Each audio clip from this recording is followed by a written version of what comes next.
నమస్కారం ETV news కి స్వాగతం ముందుగా ముఖ్యాంశాలు శాంతి సద్భావనతోనే అత్యున్నత భారత నిర్మాణం సాధ్యమన్న మోదీ ప్రజలు ఐకమత్యంతో ఉంటేనే కల సాకారమవుతుందని స్పష్టీకరణ సమాజంలో సహనశీలత పెరగాలన్న రాష్ట్రపతి భారత్కే ప్రత్యేకమైన భిన్నత్వంలో ఏకత్వాన్ని పరిరక్షించుకోవాలని ప్రజలకు ప్రణబ్ సూచన అమరావతిలో హైకోర్టు న్యాయమూర్తుల పర్యటన న్యాయనగరి నమూనాను పరిశీలించిన జస్టిస్ భోస్లే సిఆర్డీఏ అధికారులతో చర్చలు జీహెచ్ఎంసీ పరిధిలో ఓట్ల తొలగింపుపై ఈసీ బృందం విచారణ నోటీసులు ఇవ్వకుండానే తీసేశారని ప్రతిపక్షాల ఫిర్యాదులు తోసిపుచ్చిన తెరాస వరంగల్ ఉప ఎన్నికల వ్యూహంపై తెరాస నేతలకు కేసీఆర్ దిశానిర్దేశం సిరిసిల్ల రాజయ్యను బరిలోకి దింపుతున్నట్టు కాంగ్రెస్ ప్రకటన బీహార్లో రేపు 4వ విడత పోలింగ్ 55 నియోజకవర్గాల్లో ఏర్పాట్లు పూర్తి చేసిన ఈసీ నక్సల్స్ ప్రభావిత ప్రాంతాల్లో పటిష్ట భద్రత ఈజిప్టులో కూలిన రష్యా విమానం 224 మంది దుర్మరణం శకలాల గుర్తింపు బాధ్యత ప్రకటించుకున్న ఐఎస్ తీవ్రవాద సంస్థ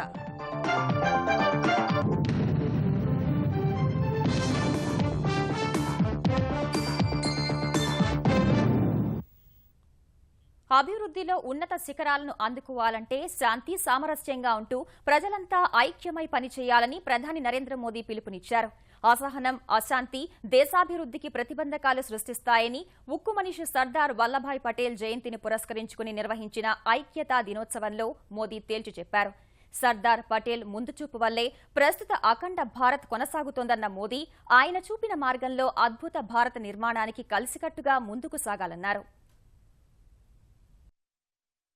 ఉక్కు మనిషి సర్దార్ వల్లభాయ్ పటేల్ జయంతిని పురస్కరించుకుని కేంద్రం జాతీయ సమైక్యతా దినోత్సవాన్ని దేశవ్యాప్తంగా ఘనంగా నిర్వహించింది దేశ రాజధాని ఢిల్లీలో ప్రధాని నరేంద్ర మోదీ పటేల్ చౌక్ వద్ద ఉన్న ఉక్కు మనిషి విగ్రహానికి పుష్పాంజలి ఘటించారు కేంద్ర హోంమంత్రి రాజ్నాథ్ సింగ్ పార్లమెంటరీ వ్యవహారాల శాఖ మంత్రి వెంకయ్యనాయుడు పలువురు కేంద్ర మంత్రులు కూడా పటేల్ కు నివాళులర్పించారు ఆ తర్వాత రాజ్పథ్కు చేరుకున్న మోదీ దేశానికి సర్దార్ వల్లభాయ్ పటేల్ చేసిన సేవల్ని గుర్తు చేశారు కీలకమైన స్వాతంత్ర్యానంతర పరిస్థితుల్లో విభజన శక్తులను సమర్థంగా ఎదుర్కొని దేశాన్ని ఒక్కతాటిపైకి తెచ్చిన ఘనత సర్దార్కే దక్కుతుందని వివరించారు సాహసోపేత నిర్ణయాలు తీసుకోవడం సహా కీలకమైన అంశాల్లో పటేల్ దూరదృష్టిని గుర్తు చేసిన మోదీ అహ్మదాబాద్ లో స్వచ్ఛతపై 222 రోజులు ప్రచారం చేశారని ఆయన చేసిన ప్రయత్నాన్ని జాతిపిత మహాత్మాగాంధీ కూడా అభినందించారని చెప్పారు ఆనాడే మహిళా సాధికారత ప్రాధాన్యాన్ని గుర్తించి మహిళలకు 50% రిజర్వేషన్లు కల్పించాలని ప్రతిపాదించారని గుర్తు చేసుకున్న మోదీ సర్దార్ పటేల్ అందించిన స్ఫూర్తితో దేశ ప్రజలంతా కలిసికట్టుగా దేశాభివృద్ధికి పాటుపడాలని పిలుపునిచ్చారు भारत की एकता के लिए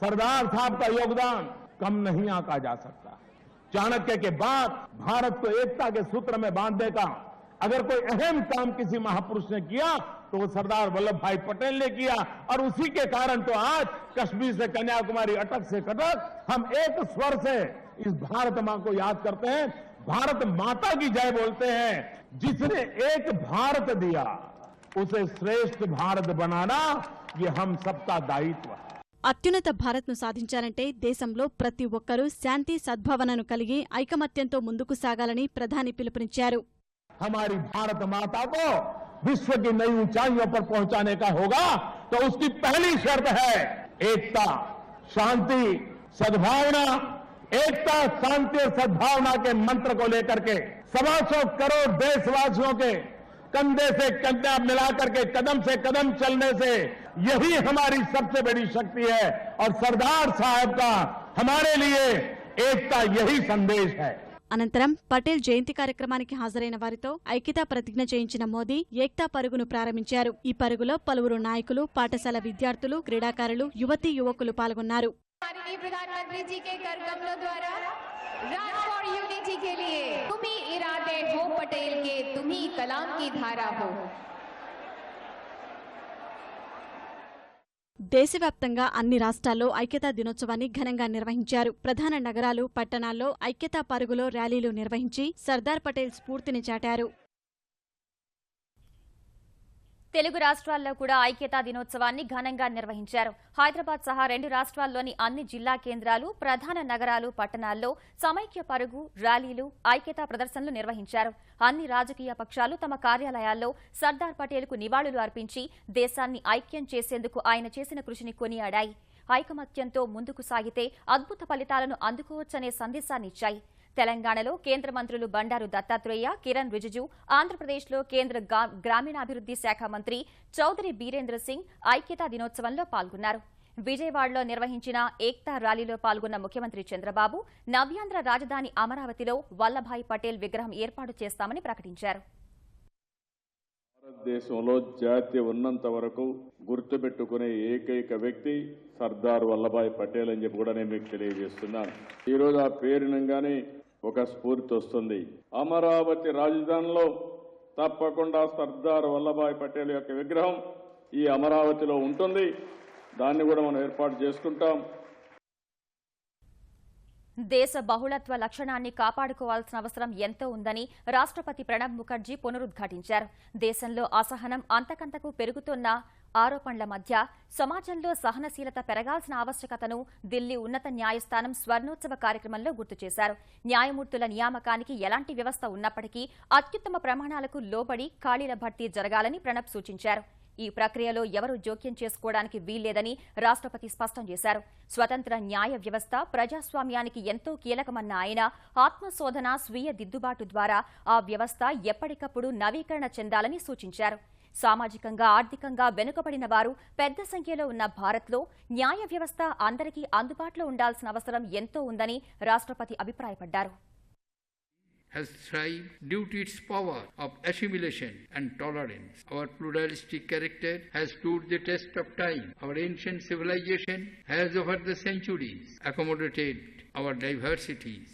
Multiplicity is our collective strength, which must be preserved at all costs. It finds reflection in the various provisions of our Constitution. కొత్త ఆలోచనలకు దారితీసే విధంగా దేశంలోని వాతావరణాన్ని మెరుగుపరిచేందుకు సహనం, పరస్పర గౌరవం ఎంతో అవసరమని reserve bank governor Raghuram Rajan అభిప్రాయపడ్డారు. దేశంలో అసహనం నానాటికి పెరుగుతోందన్న అంశంపై విస్తృత చర్చ జరుగుతున్న వేళ ఈ మేరకు స్పందించిన రాజన్ భారత సంప్రదాయాలైన చర్చ, జిజ్ఞాస, స్ఫూర్తి ఆర్థిక ప్రగతికి ఎంతో కీలకమన్నారు.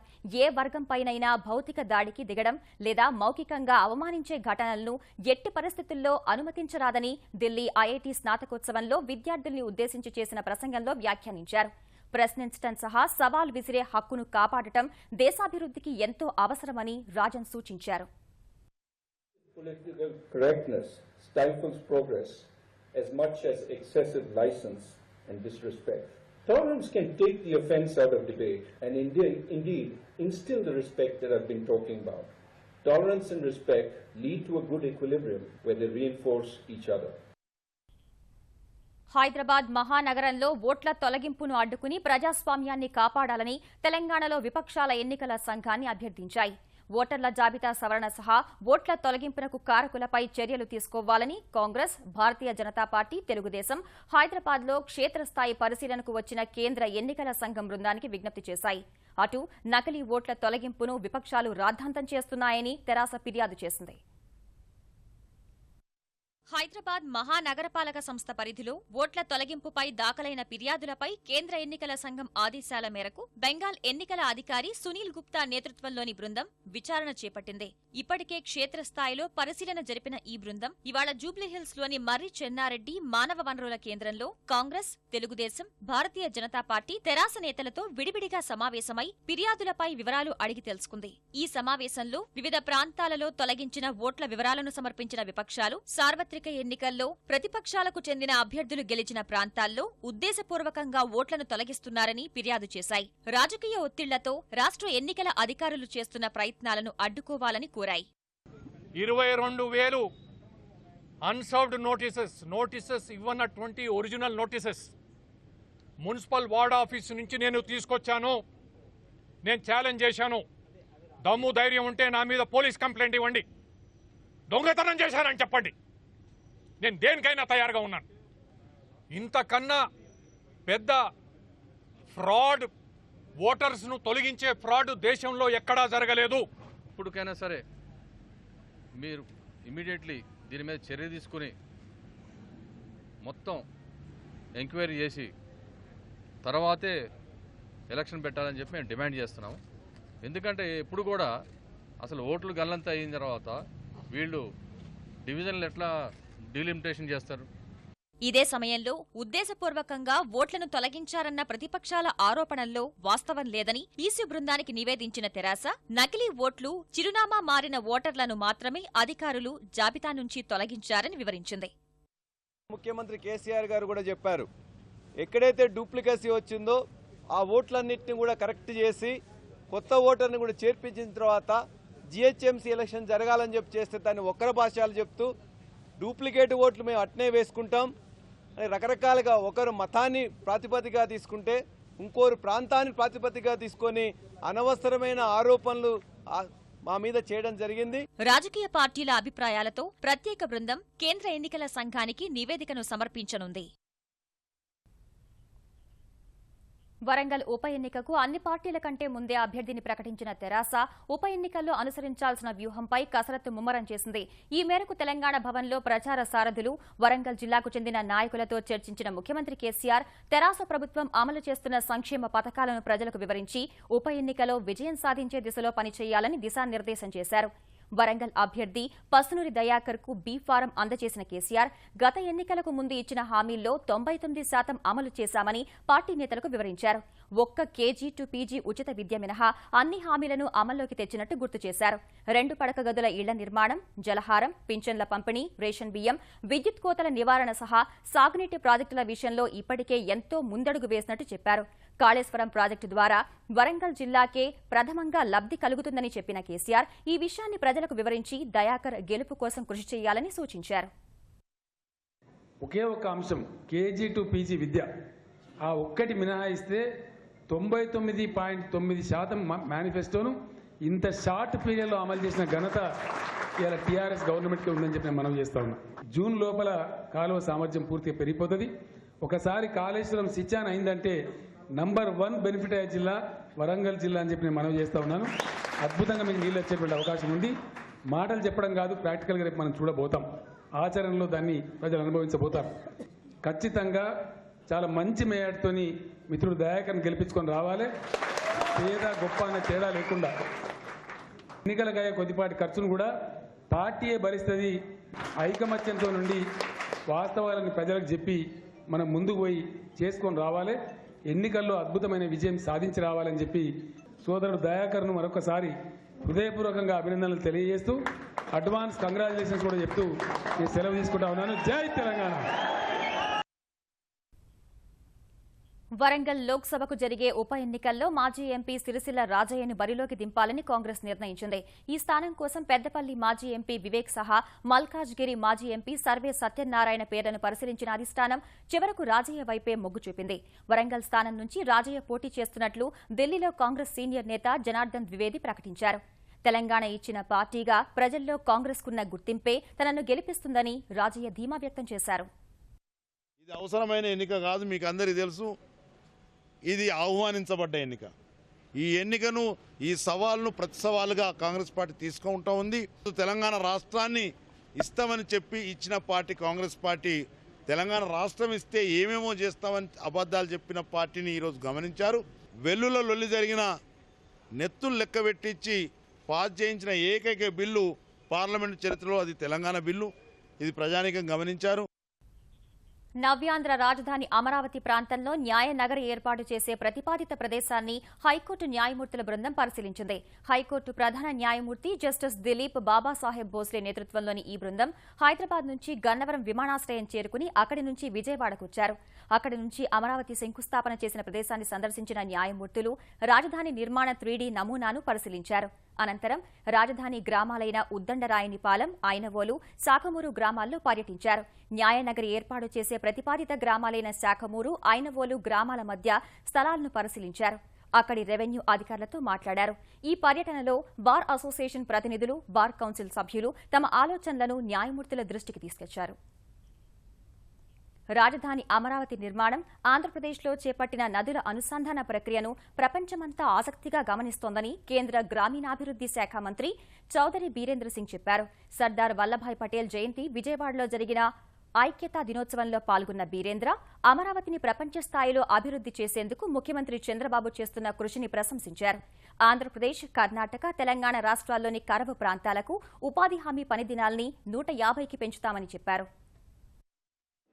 Maybe unification of India, the cultural unification, maybe the unification of India, which is political unification, the financial unification of India under Prime Minister Narendra Bhai Modi's leadership. To the Chief Minister of Andhra Pradesh, that he is responsible for the fourth unification of the country and particularly of your state, that is IT unification of the country. నవ్యాంధ్ర రాజధాని అమరావతి నుంచి బెంగళూరుకు మరిన్ని రైళ్లు నడపాలని దక్షిణ మధ్య railway general manager Ravindra గుప్తాను ముఖ్యమంత్రి చంద్రబాబు కోరారు.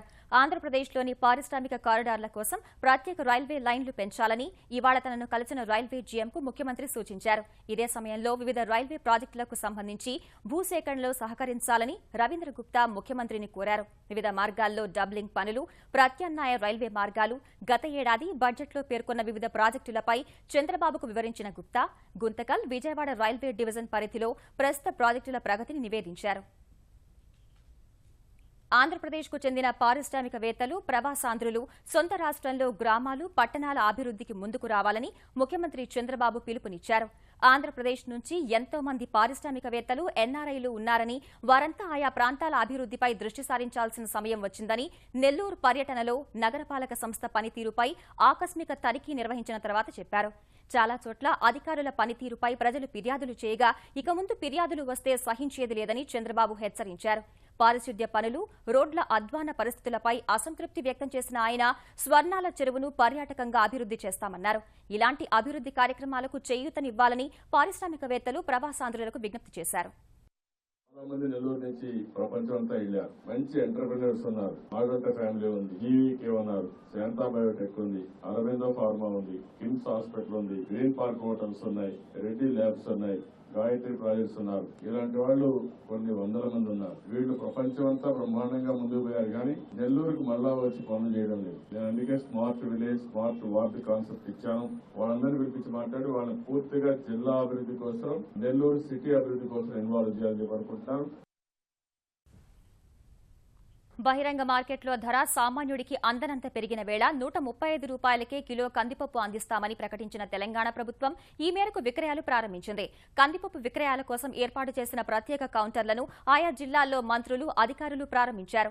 హైదరాబాద్ ఎర్రగడ్డ రైతు బజార్లో రాయితీపై కందిపప్పు విక్రయ కేంద్రాన్ని ప్రారంభించిన తెలంగాణ పౌర సరఫరాల శాఖ మంత్రి ఈటెల రాజేందర్ తెల్ల కార్డుదారులకు రేషన్ దుకాణాల్లో ఇప్పటికే 50 రూపాయలకే కిలో కందిపప్పు అందిస్తున్నట్లు గుర్తు చేశారు. కందిపప్పు ధర అనూహ్యంగా పెరిగినందున ఇతరులకు కూడా భారం లేకుండా ప్రత్యేక కౌంటర్లను ప్రారంభించినట్టు వివరించారు. మలేషియా ఎయిర్లైన్స్ విమానాల వరుస ప్రమాదాలు మిగిల్చిన విషాదాలు మరువక ముందే గగనతలంలో మరో పెను దుర్ఘటన జరిగింది. 224 మందితో వెళ్తున్న రష్యా విమానం ఈజిప్టులోని సినాయ్ ద్వీపకల్పంలో కూలిపోయింది. 217 మంది ప్రయాణికులు, 7 సిబ్బందితో మెట్రో జెట్ సంస్థకు చెందిన ఎయిర్బస్ A321 విమానం ఈజిప్టులో షార్మ్ అల్ షేఖ్లోని రెడ్ సీ రిసార్ట్ నుంచి రష్యాలోని సెయింట్ పీటర్స్బర్గ్ కు వెళ్తుండగా కుప్పకూలింది. షార్మ్ అల్ షేక్ నుంచి బయలుదేరిన 23 నిమిషాలకే గగన రద్దీ నియంత్రణ కేంద్రంతో సంబంధాలు తెగిపోయిన మెట్రో జెట్ విమానం సినాయ్ పర్వత ప్రాంతంలో కూలింది. ఇది గుర్తించిన వెంటనే ఘటనా స్థలానికి వెళ్లిన ఈజిప్టు అధికారులు, సహాయ సిబ్బంది సహాయ చర్యలు చేపట్టారు. ఈ దుర్ఘటనలో విమానంలోని ప్రయాణికులు, సిబ్బంది మొత్తం చనిపోయినట్టు గుర్తించిన సహాయ సిబ్బంది బ్లాక్ బాక్స్ ను గుర్తించాయి. సాంకేతిక సమస్య ప్రమాదానికి కారణమై ఉంటుందని అధికారులు ప్రాథమిక అంచనాకు రాగా విమానాన్ని తామే కూల్చేశామని ఐఎస్ తీవ్రవాద సంస్థ ప్రకటించుకుంది. బీహార్ శాసనసభ ఎన్నికల్లో రేపు జరిగే 4వ విడత పోలింగ్ కోసం అన్ని ఏర్పాట్లు పూర్తయ్యాయి. 7 జిల్లాల పరిధిలో 55 స్థానాలకు ఓటింగ్ జరగనుండగా మొత్తం 776 మంది అభ్యర్థుల భవితవ్యాన్ని 1,46,93,294 మంది ఓటర్లు ఈవీఎంలలో నిక్షిప్తం చేయనున్నారు. ఇందుకోసం 14,139 పోలింగ్ కేంద్రాలను ఏర్పాటు చేశారు. ఇందులో 3,043 కేంద్రాలు నక్సల్ ప్రభావిత ప్రాంతాల పరిధిలో ఉన్నందున పటిష్ట భద్రతా ఏర్పాట్లు చేశారు. నదీ పరివాహక ప్రాంతాల్లో అధికారులను తరలించేందుకు 30 38 పడవలను సిద్ధం చేశారు. అన్ని నియోజకవర్గాల్లో భద్రత కోసం 1063 కంపెనీల కేంద్ర బలగాలు, రాష్ట్ర పోలీసుల్ని మోహరించారు. 43 నియోజకవర్గాల్లో ఉదయం 7 గంటల నుంచి సాయంత్రం 5 వరకు పోలింగ్ జరగనుండగా నక్సల్స్ ప్రభావిత 8 స్థానాల్లో సాయంత్రం 4 చోట్ల మధ్యాహ్నం 3 వరకు ఓటింగ్ జరగనుంది. ఢిల్లీలో తిరుమల తిరుపతి దేవస్థానం, స్వర్ణ భారత్ ట్రస్ట్ సంయుక్తంగా నిర్వహిస్తున్న వెంకటేశ్వర వైభవోత్సవాలు కన్నుల పండుగగా సాగుతున్నాయి. రెండో రోజు సుదర్శన హోమం, సహస్ర దీపాలంకరణ నిర్వహించగా వైభవోత్సవాలను తిలకించేందుకు ఢిల్లీ సహా పొరుగు రాష్ట్రాల నుంచి భక్తులు తరలివస్తున్నారు. ఢిల్లీ ముఖ్యమంత్రి అరవింద్ కేజ్రీవాల్ సహా పలువురు ప్రముఖులు ఉత్సవాలకు హాజరై పూజలు నిర్వహించారు. వైభవోత్సవాల్లో విరివిగా పాల్గొనాలని కేజ్రీవాల్ ఢిల్లీ ప్రజలను కోరారు. ఈటీవీ న్యూస్ సమాప్తం. నమస్కారం.